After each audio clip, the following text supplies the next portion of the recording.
आजादी मिली 15 अगस्त 1947 को, तो हमने हमारा संविधान बनाना शुरू किया और भारत का संविधान बनके तैयार हुआ 26 जनवरी 1950 को। इसके लिए एक संविधान सभा का निर्माण किया गया।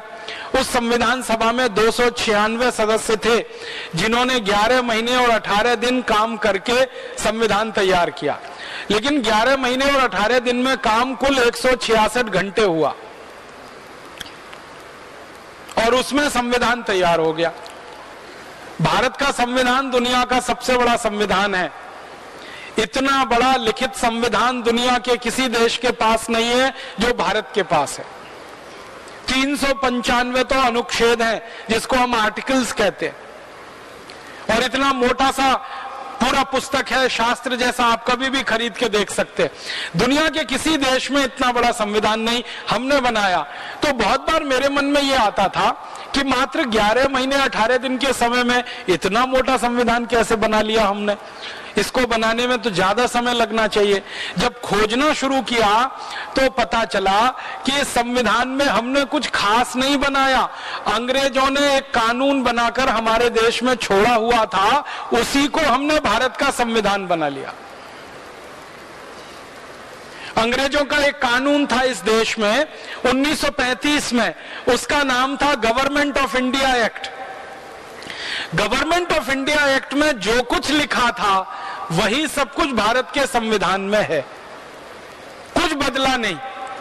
और गवर्नमेंट ऑफ इंडिया एक्ट अंग्रेजों ने बनाया था भारत पर राज्य करने के लिए, भारत को गुलाम बनाने के लिए और भारत पर साम्राज्य स्थापित करने के लिए। उसी को पूरा का पूरा संविधान के रूप में हमने स्वीकार कर लिया।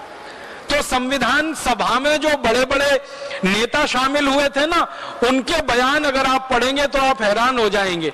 हमारे देश की संविधान सभा की जो ड्राफ्टिंग कमेटी थी, उसके चेयरमैन थे डॉक्टर भीमराव अंबेडकर। उन्होंने 1953 में ये कहा राज्यसभा में बोलते हुए कि अगर मुझे कोई अनुमति दे दे तो मैं सबसे पहला व्यक्ति होऊंगा जो इस संविधान को जला दूंगा। पत्रकारों ने उनसे पूछा कि आप इस संविधान के निर्माता हैं और आप ही इसको जलाने की बात कर रहे हैं। तो डॉक्टर भीमराव अंबेडकर ने कहा था कि इस संविधान से भारत के किसी नागरिक का भला नहीं होने वाला। क्यों नहीं होने वाला? क्योंकि जल्दी जल्दी में बनाया गया ये संविधान है।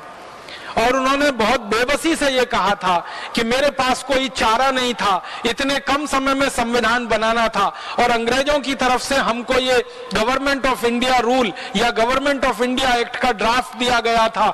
आधार उसको बनाकर और दुनिया के दूसरे देशों के संविधानों में से कुछ चीजें निकालकर ये भारत का संविधान तैयार हो गया। ये भारत के लोगों द्वारा तैयार नहीं किया गया, एक तरह से अंग्रेजों के बनाए गए कानून पर आधारित है। तो परिणाम क्या हुआ? वो संविधान बनने के और लागू होने के पिछले 60 सालों में ही 94 से ज्यादा उसमें संशोधन हो गए।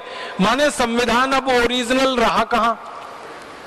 60 साल में 94 संशोधन, 60 इयर्स और 94 अमेंडमेंट्स।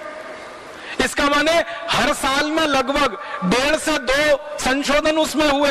इसका माने इतने संशोधन किसी संविधान में तभी हो सकते हैं जब उसमें कोई बहुत बड़ी खराबी हो या कमी हो या कोई बड़ी बुराई हो, वरना इतने संशोधन होने का कोई कारण नहीं है। संविधान सभा में सच्चिदानंद सिन्हा थे, पंडित जवाहरलाल नेहरू थे, सरदार वल्लभ भाई पटेल थे, सरोजनी नायडू थी, राजकुमारी अमृत कौर थी। ऐसे भारत के बड़े बड़े दिग्गज नेता थे। इनके बयानों को अगर आप पढ़ेंगे तो हैरान हो जाएंगे। ये सबके सब ये कह रहे हैं अपने बयानों में कि भारत के शहीदों ने, क्रांतिवीरों ने जिस कल्पना से देश की आजादी की लड़ाई लड़ी है, उस कल्पना को ये संविधान कहीं भी पूरा नहीं करता और शहीदों के सपने इस संविधान से पूरे नहीं हो पाएंगे, ये पक्का है। और उनके बयान आज हमारे सामने है। 63 सालों में हमें दिखाई दे रहा है कि यह संविधान ना देश का भला कर पा रहा है, ना समाज का भला कर पा रहा है। ये एक बड़ी भारी हमसे भूल हो गई। अच्छा होता हम छोटा संविधान बनाते, लेकिन मौलिक होता, अपना होता, अंग्रेजों के कानून की नकल नहीं होता।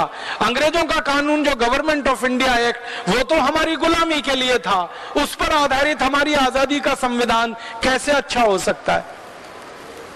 और एक और ऐसी ही भूल हमसे हो गई, वो ये कि अंग्रेज जब गए तो उन्होंने जितने कानून बनाए थे भारत पर राज्य करने के लिए, वो सारे कानून हमने जैसे के तैसे रख लिए, उसमें थोड़ा भी फेरबदल नहीं किया।